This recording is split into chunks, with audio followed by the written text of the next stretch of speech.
All right, we're here at PAX West. This is Elliot. Who am I joined with today? Hi, my name is Jakub Kasztalski, and I'm the founder and creative director behind this game. So tell me a little bit about Table Tactics. What is this game? So Table Tactics is a physics-driven strategy game. It's a tower defense game that's turn-based, but there's no dice rolls, there are no stats.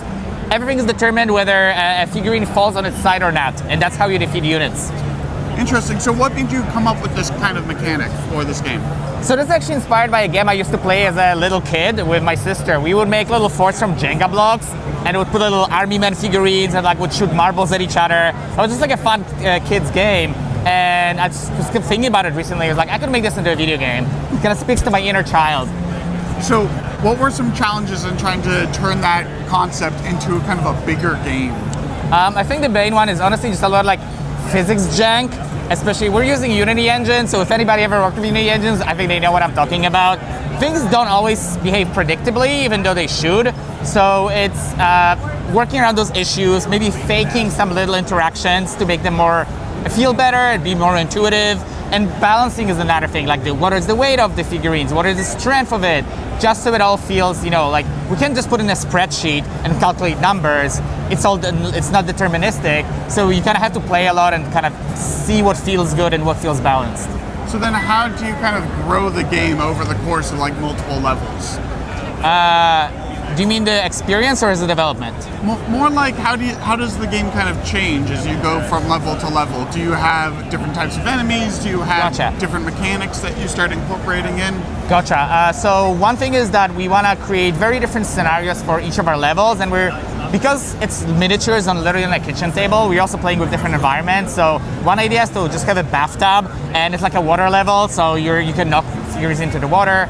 Another one's maybe it's like a sandbox, like a kid's sandbox, so we have dunes and things. And the environment will change the experience and strategies you have to take a lot. And the second thing is, like you said, as you play along, you will be able to acquire new figurines and add them to your roster. And all the enemy figurines you see, for example, you'll be able to acquire and add to your own team. So both changing an environment and the type of figurines that you unlock and customize, as well as adding different challenges. So maybe you want to go back and replay players, but only using archers, or maybe only using dogs, and just having this kind of achievements and challenges to encourage you to try different play styles. Have you seen a lot of people at PAX kind of come up with different play combinations that you wouldn't have expected? Yes, so it's really cool to see that different players are tackling. They're focusing, some of them are team dogs, so they literally spawn 20 dogs and just jump on everything. Other folks we've seen, they use you can build houses that give you extra coins, and they would use the houses to build little barricades so the enemies can get through. And a lot of other fun things like that are, there's some advanced techniques. For instance, if you jump, as you shoot a marble, you actually increase your range. So that's kind of a hidden secret technique. So it's gonna see that people are figuring those things out, and also incorporating the physics of the game, that how the physics interactions lead to those kind of outcomes. Have you found anything that kind of breaks the game, where somebody identifies a strategy that is a bit too strong that you didn't expect to happen?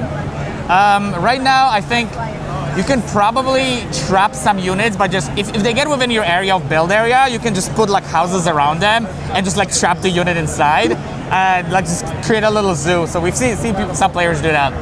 Excellent. So how has reception been so far at PAX? It's been surprisingly good. This is the second time we're showing it off, so by now we've polished a lot of bugs and issues, and I think it's been a pretty smooth experience.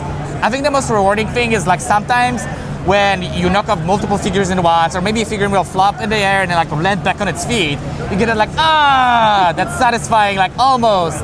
And a lot of laughter, a lot of silliness, which is what we're aiming for. Excellent. So it looks really polished now. Do you have a timeline for when the game is supposed to come out? Not yet. We don't have anything to announce yet. We're still fairly early. We're only about 3-4 months. So we're still, stay tuned for updates. Excellent. Well, thank you so much for meeting us. Yeah, thank you so much.